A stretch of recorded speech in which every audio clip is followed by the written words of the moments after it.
La solitaire, elle est impitoyable, elle est dure et c'est pour ça qu'elle est belle. So fucking tired of this sail. Oh my god. C'est dur.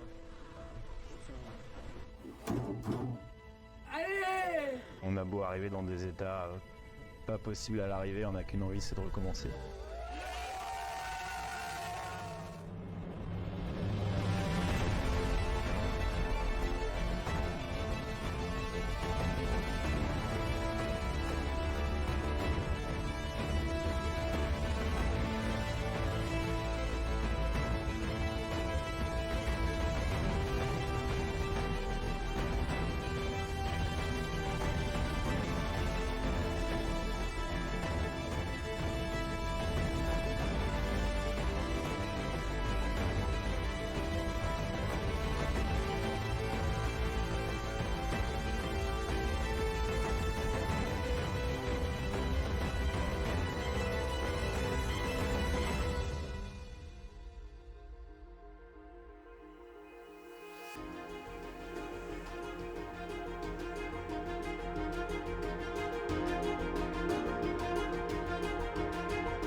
La solitaire du Figaro, c'est vraiment une course très particulière parce que tous les marins sont sur le même piédestal. En fait, on a tous le même bateau, c'est une classe monotype.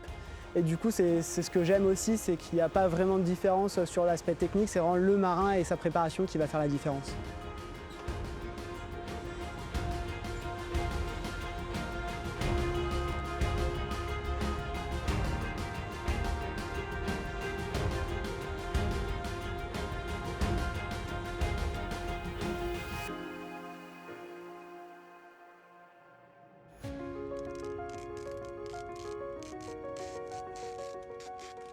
C'est assez intense. Déjà, on récupère notre bateau à l'hiver. On a les entraînements de janvier à mars. Ensuite, on a les premières courses qui arrivent très rapidement courant mars, avril. Donc les courses de début de saison qui nous permettent de se qualifier pour les plus grandes courses en fin de saison. Et ensuite, on a tout l'été pour faire un gros chantier sur le bateau, pour le fiabiliser et le rendre aussi également plus performant. Et ensuite, on a la grosse course de la saison qui arrive souvent au mois de septembre ou octobre. Et donc là, cette année, c'est la solitaire du Figaro sur tout le mois de septembre.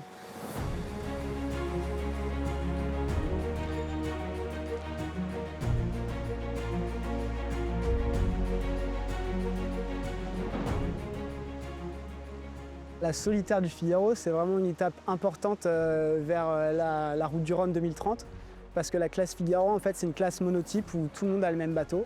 Et il faut savoir que c'est l'une des classes où il y a le plus de niveau, j'ai envie de dire. En tout cas, c'est la course la plus difficile de ce que disent les grands marins pour la gagner, en tout cas. Et du coup, c'est très formateur, que ce soit sur la préparation physique, sur la préparation technique du bateau aussi. Il faut vraiment être très pointueux parce que chaque point se joue sur les petits détails. Et sur l'eau également, on pousse vraiment tout au maximum, les petits degrés, la météo, la préparation des manœuvres, etc. Et donc c'est pour ça que c'est un point important, mais j'ai pas envie de dire que c'est que la solitaire du Figaro, c'est vraiment l'esprit général de monter le projet solitaire du Figaro et la gestion tout au long de l'année, de jouer sur tous les petits curseurs qui peuvent faire la différence.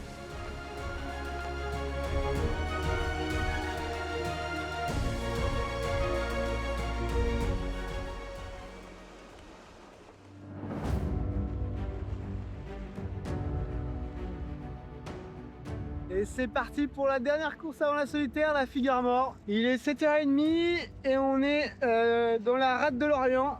On vient d'hisser la grand voile et là on se prépare pour aller sur Ozone et prendre le départ à 9h. Et c'est parti pour 48 heures de course. Là on a les copains juste là-bas, 2 bateaux devant et tout le groupe derrière là. Et à l'ordinateur, qu'est-ce que ça donne? Donc grosse option, ils sont passés au-dessus des Glénans. Nous on est passé dans les Glénans, dans les cailloux là, c'était un peu chaud. Et donc là le but c'est de glisser quand même un peu au-dessus d'eux pour aller se placer quelque part par là. Parce que le vent va tellement droiter qu'on doit caler un virement à un moment donné. Là on est sous le Génac mais ça va prendre de la droite. C'est sûr, pour vivre ses rêves, il y a toujours des sacrifices à faire. Moi, ils ont commencé assez tôt, du coup, vers mes 14-15 ans, quand j'ai quitté ma famille au Mans. Après, maintenant, c'est plus au quotidien, c'est des sacrifices de ne pas forcément passer énormément de temps avec ses amis, pas avoir beaucoup de temps pour soi, mais il faut passer énormément de temps à monter le projet, gérer le projet, s'entourer aussi des partenaires et leur donner envie de continuer dans le projet. Donc ça, c'est compliqué et c'est ce qui m'anime aussi au quotidien, que tout le monde y trouve son compte et que le projet puisse convenir au maximum de personnes. Depuis qu'on a refait la peinture et avec les nouvelles voiles, là, j'arrive vraiment à être au-dessus de mon rendement polaire. Donc là, je suis à 112% pour l'instant.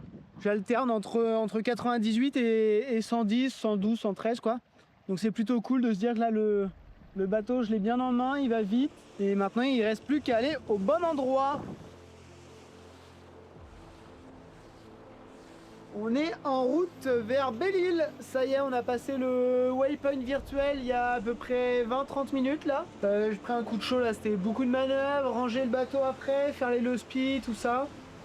Et se concentrer sur la vitesse tout de suite là pour faire la différence. J'ai réussi à distancer un peu les copains qui étaient avec moi. Là, j'ai passé le waypoint virtuel avec les 3 bateaux juste derrière. Il commence à rester à une bonne petite distance. Et il y en a quelques-uns devant. On va essayer de rattraper.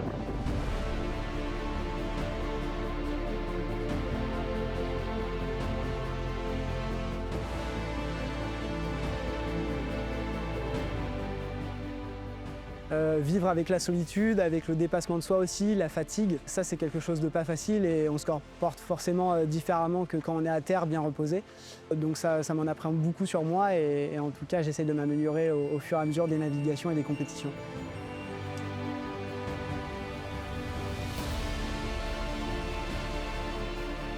Nous voilà au sud de Belle-Île avec plein de concurrents qui sont tankés à la côte et nous on a essayé de faire le tour par le large. Et dehors ça donne quoi? Donc là on commence à voir que ça commence à se rider, là le bateau qui commence à avancer un petit peu hein. Et avant c'était une mer d'huile. Et on a franchi la ligne d'arrivée.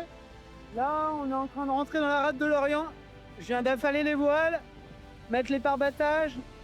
Bon, en tout cas, c'était une bien belle régate, bien difficile par moment pour moi, mais j'ai pu valider tous les systèmes là qu'on avait fait sur le chantier, valider les dernières voiles. Donc ça, c'est plutôt cool. Je vais me poser à tête reposée là pour faire un bon débrief de ce qui me reste à travailler pour la solitaire. Et puis pour vous raconter tout ça. Allez, à bientôt pour de nouvelles aventures et la prochaine course, la solitaire du Figaro.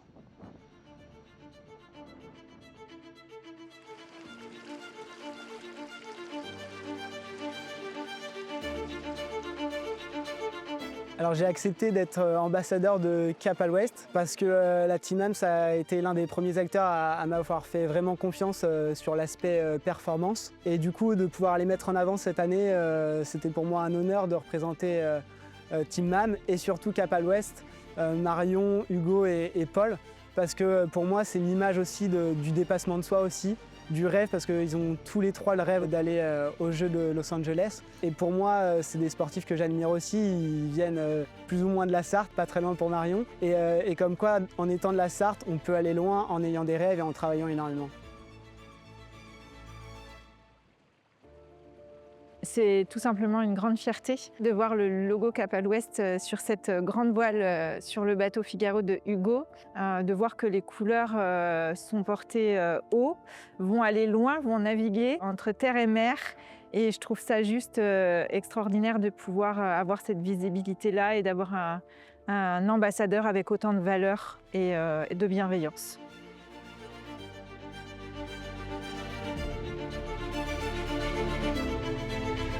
La similitude avec Paul, Marion, Hugo, en fait à chaque fois on voit dans chaque sportif des étoiles plein les yeux, un rêve. Et du coup je pense que c'est ce qui nous relie tous, c'est d'avoir un rêve, un projet et d'y croire et surtout le travail aussi. Je vois tout le monde qui travaille très très fort pour atteindre ses objectifs et c'est ce qui nous lie à chaque fois.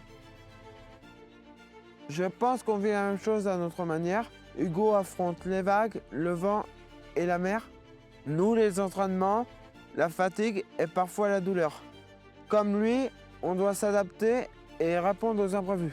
On doit continuer de travailler dur et se battre pour nos rêves. C'est un vrai engagement, une grande preuve de résilience. On se bat tous contre quelque chose et aujourd'hui c'est vraiment avec une grande fierté que voilà, on fait partie de cette aventure Cap à l'Ouest et on y met beaucoup de cœur en tout cas. Et si je peux compléter aussi, je dirais qu'effectivement c'est de la fierté.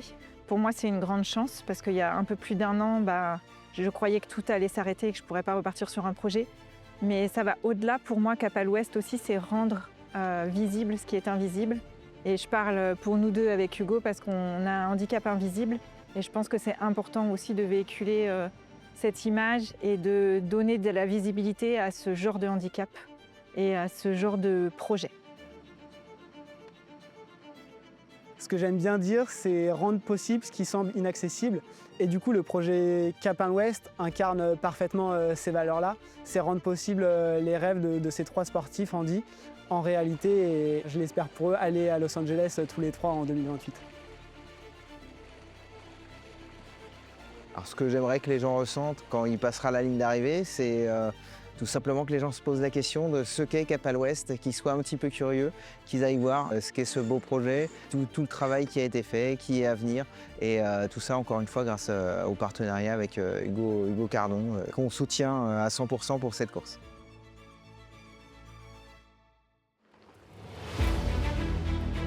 Alors, une des grandes difficultés à gérer dans la préparation de ce genre de course, c'est justement tout ce qui va être lié à la gestion des partenaires, la gestion du budget, la stratégie d'entraînement et vraiment gérer son temps tout au long de l'année pour qu'il soit le plus efficace possible et qu'on puisse réunir les budgets, l'équipe technique nécessaire et puis bien sûr passer le plus de temps possible en mer pour s'entraîner. La nutrition sur une course comme la solitaire, c'est vraiment aussi stratégique parce que effectivement, ça va jouer donc sur sa performance aussi bien physique quand il va devoir générer de l'intensité sur ses manœuvres, sa lucidité pour lui-même mettre en place ses stratégies tout au long de la course et en fait pour pouvoir perdurer dans le temps et qu'il soit en fait à sa forme optimale tout au long de la course. Parce que c'est effectivement des courses qui peuvent traîner en tout cas sur la durée et dans le temps et là ça va être vraiment important de jouer là-dessus avec la nutrition.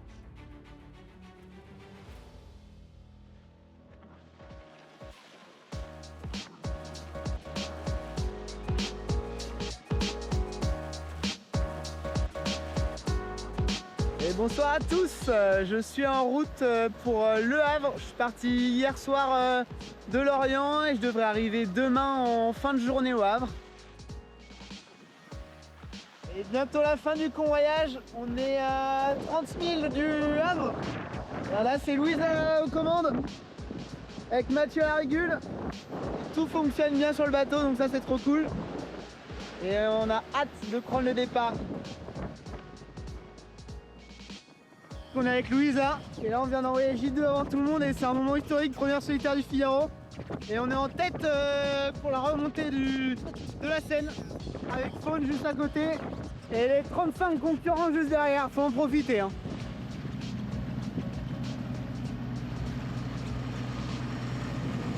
On arrive à Rouen. Et voilà, on arrive à Rouen. Merci Louise pour ce convoyage. Pas de soucis.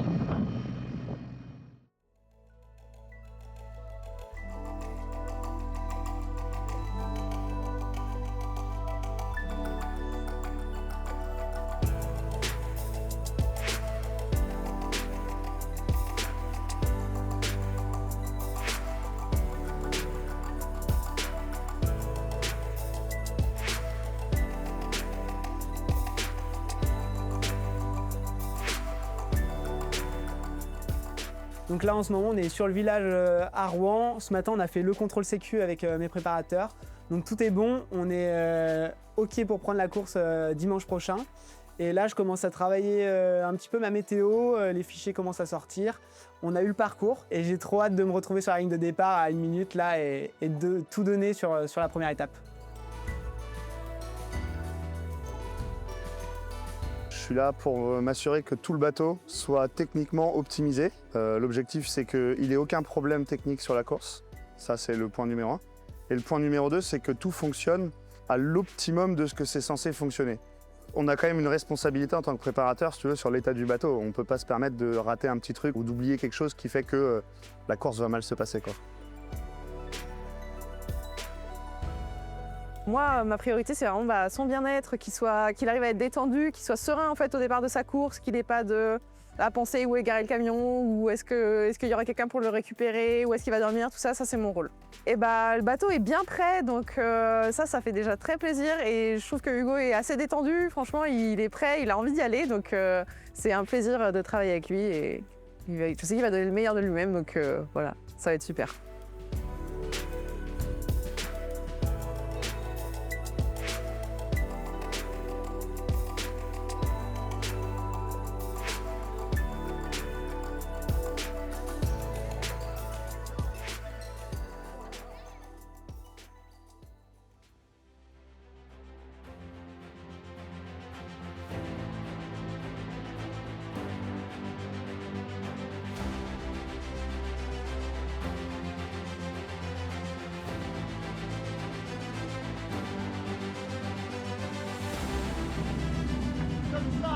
C'est parti! On vient de sortir du port, on a hissé la grand voile.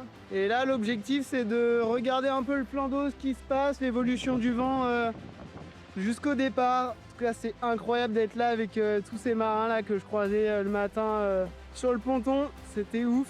Maintenant, on est dans la cour des grands. Il n'y a plus qu'à, faut pas se laisser impressionner et faut tout donner. J'ai trop hâte!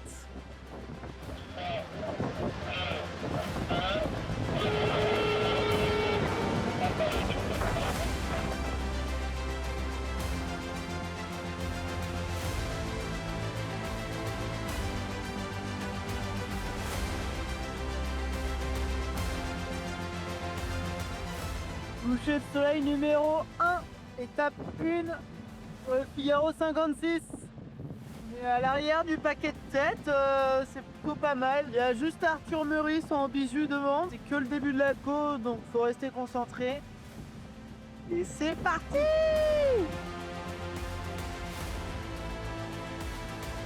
On travaille, la fatigue commence à arriver là. J'ai pas beaucoup dormi la première nuit, donc là je dois aller dormir là, des conditions commencent à se calmer. J'ai juste un ou deux jets à caler et je vais faire quelques petites pièces entre. Mais avec la mer c'est un peu galère, faut rayer le bateau tout pour pas trop perdre. Donc un peu compliqué de se reposer là. On passe encore un rail de cargo et là on en a 4 qui arrive là. Et nous on est le bateau bleu, du coup on va croiser celui-là et celui-là il passera derrière. Et dehors, là la lumière rouge, et il y a tout le bâtiment là qui fait 290 mètres. On est au 3e jour là, on est le mercredi, 4e du coup, bref. Je suis vraiment dans le dur là, je suis ultra fatigué. Depuis hier soir là, je prends des mauvaises décisions, je perds pas mal de place. Donc bon, après c'est mon point fort qui arrive là, c'est le prêt et du reaching. Donc voilà, on va se remobiliser. Il n'y a plus qu'à quoi, arriver prévu dans la nuit ou petit matin à Roscoff.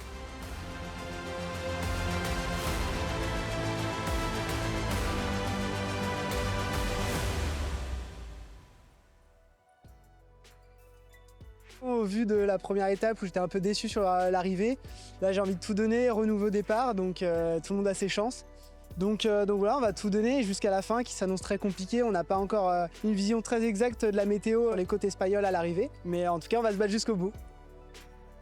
Faire le parcours, oui, je pense que tous les marins ici sont capables de faire le parcours de la solitaire parce qu'on sait tous très bien naviguer. Après, c'est le dépassement de soi pour être vraiment devant l'autre parce que le niveau est très très élevé. C'est l'excellence de la course au large ici.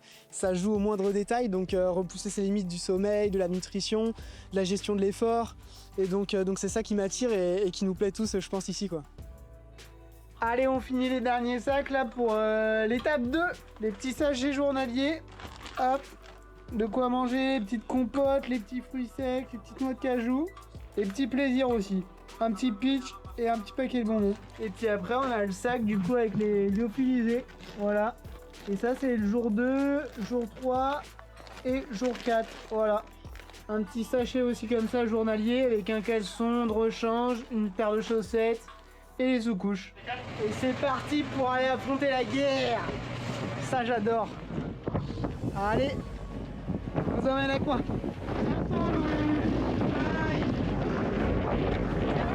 Merci les gars.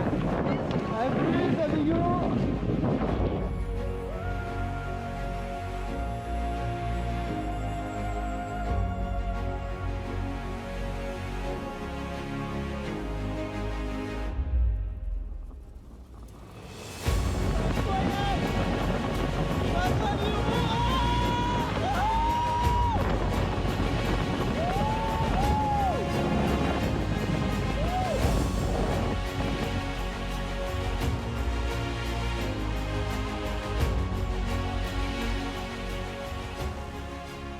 Hello, bienvenue à bord de Start Atlantique. On est le deuxième jour de l'étape 2. Là, on est dans le golfe de Gascogne. C'est un peu pénible, il y a de la houle, il n'y a pas beaucoup de vent. On se démène un peu pour faire avancer le bateau là. Et surtout, la flotte commence à s'étirer un peu là, donc faut pas louper le créneau. En tout cas, c'est trop cool. On est deuxième là, c'est incroyable sur la solitaire. Allez, je vous laisse. Moi, je mange mon petit agi parmentier et je m'y remets là. D'ailleurs, je vais peut-être aller faire un petit virement avant de manger. À bientôt, ciao ciao.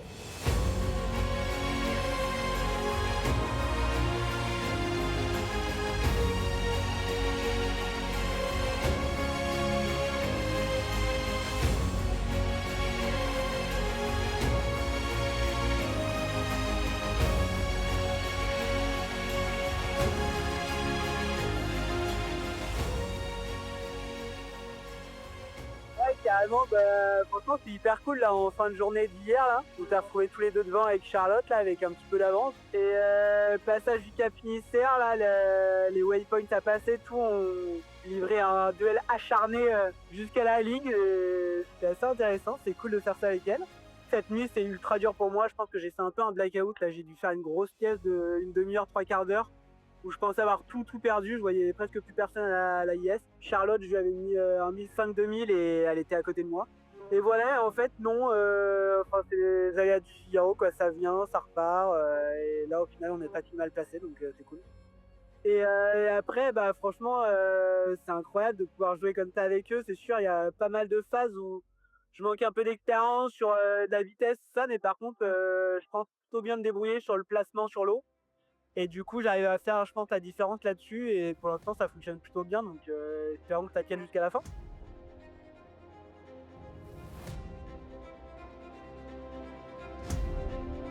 Ok, je suis en plein stress là. Je crois que je suis le premier là. On est à 10 000 de l'arrivée. Il y a Alexis Loison à 1 000 derrière. Charlotte Yvain là en dessous à 0,8. J'ai trop la pression! Là, faut pas se faire avoir, il y a beaucoup de cailloux, de montagne, du coup il y a des reliefs, faire gaffe avec les dévents, tout ça, donc rien n'est gagné. Faut vraiment faire attention jusqu'à la fin. Tout peut se perdre jusqu'à la fin. Allez, je me concentre et on y croit! On y croit! Oh, c'est bourrin qu'on est arrivé! Papa, on va claquer les tables! Mais putain, il y en a, ils mettent 10 ans à avoir une victoire, la première solitaire, une victoire! Allez, on crie pas victoire trop vite, il reste 1 000. 1 003. Go!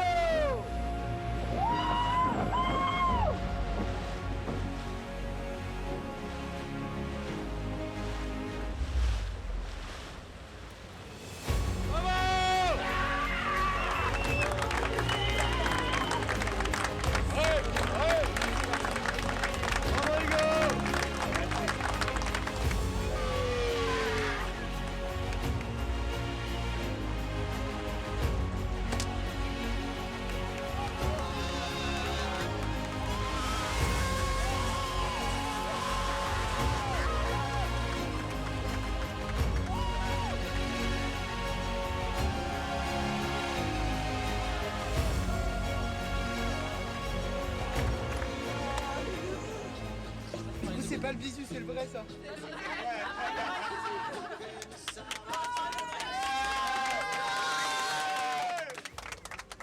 Beaucoup d'émotions parce que quelle course, Hugo, une course incroyable, une course longue. Hein.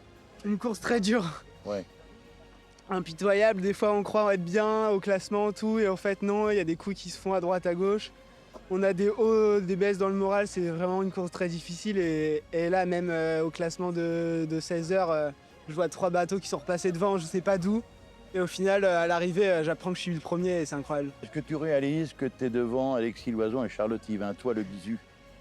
Non, c'est sûr, mais moi j'étais venu pour faire le classement bisu, viser un podium, là claquer une étape. Enfin, il y en a, ils passent 5 ans, 10 ans sur la solitaire pour réussir à faire ça. Donc je pense que je réalise pas encore la chance que j'ai là de claquer l'étape. Oh le champion! Oh! C'est des malades!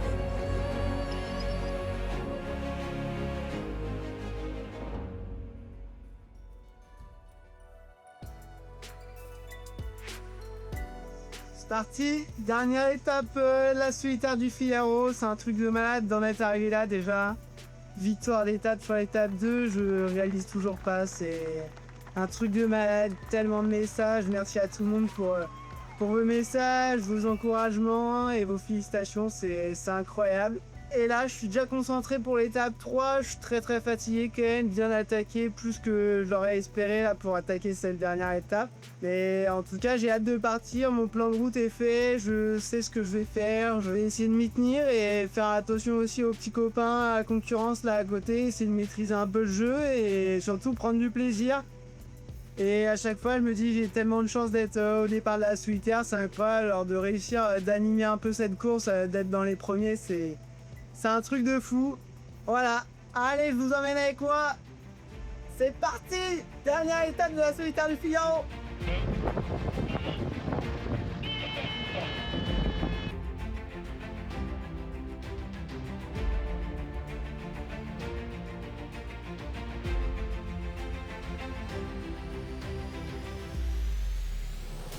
Bon, là, j'en ai marre. J'en ai marre. Je suis fatigué. J'ai des problèmes d'électronique. J'ai le J2 qui continue de se déchirer là. Putain, mais. J'ai plus de position GPS. Je fais avec le compas. Je suis au cap compas pour savoir où je vais. Et voilà, en gros, j'ai tapé fort dans une grosse vague et le coup de batterie a déconné et a tout éteint. Donc un peu galère, j'en ai marre. J'en ai marre, ce J2 là qui se déchire. Bref, on lâche rien, c'est pas facile. Tout le monde a des problèmes. La route est longue, mais c'est pas fini. Faut s'accrocher, rien n'est gagné, rien n'est perdu. Tout reste à faire. Et voilà, on est le deuxième jour de course, enfin deuxième... Non, on est... Waouh, je suis perdu. On est le 23, et c'est quand le 23? Ouais, on est le mardi soir, on est parti dimanche. Et là, c'est encore une soirée de boulot assez intense qui s'annonce. Le vent est pas mal changeant, il y a beaucoup de virements à faire pour pas perdre et surtout pour gagner. Mais il y a plus à perdre qu'à gagner, donc faut faire attention. Et voilà quoi, comme une soirée classique, derrière l'ordinateur, regarder les concurrents, faire de la météo. Je vais vous montrer la petite vue de dehors. J'ai du boulot, j'y retourne. À plus.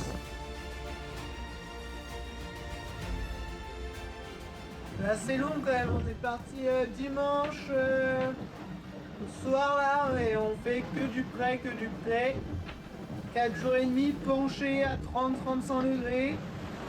Et ça tape. Pas très agréable pour les gestes du quotidien. Bon.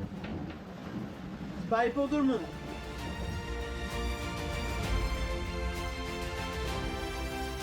Ouais, bah la dernière étape, moi j'étais bien cramé à l'arrivée de l'étape 2. Du coup, j'avais pour objectif de bien me reposer sur le début du golfe de Gascogne, ce que j'ai bien fait, je pense. Et je m'étais mis un objectif à partir de l'Occidental de Saint de vraiment renvoyer tout ce que je pouvais. Et donc après, j'ai redoublé les bateaux jusqu'à l'arrivée et finir là encore premier bisu, c'est incroyable. Et ce qui rend magique, c'est d'arriver avec plein de bateaux groupés et de se batailler jusqu'au dernier mille, jusqu'à la ligne d'arrivée. Et ça, c'est incroyable. Et je pense qu'il n'y a qu'en Figaro qu'on voit ça, quoi.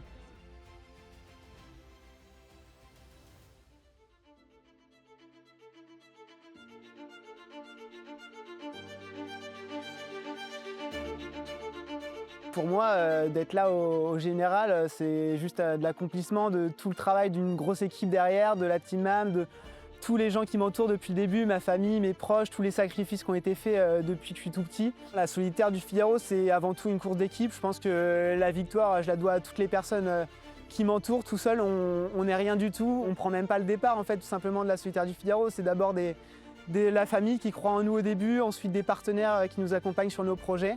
Donc je suis ultra fier de pouvoir représenter ces personnes-là aujourd'hui sur le circuit Figaro, le circuit élite de la course au large en France. Je sais pas, il n'y a pas d'image, c'était déjà un rêve pour moi de prendre le départ de cette solitaire du Figaro. C'est tellement d'années de travail, de nuits à rêver de cette course, de réfléchir comment pouvoir y participer. Et là, d'être ici présent sur cette solitaire, en plus avec un classement dont j'osais même pas rêver au départ, c'était vraiment le classement bisu qui m'intéressait. Là, de faire un top 10, une 6e place, c'est complètement inespéré. Donc, des moments à retenir, il y en a tellement, mais mes premières images que je repense, c'est mes premiers pas en optimiste sur le lac à la Gemmerie et elles resteront gravées à jamais.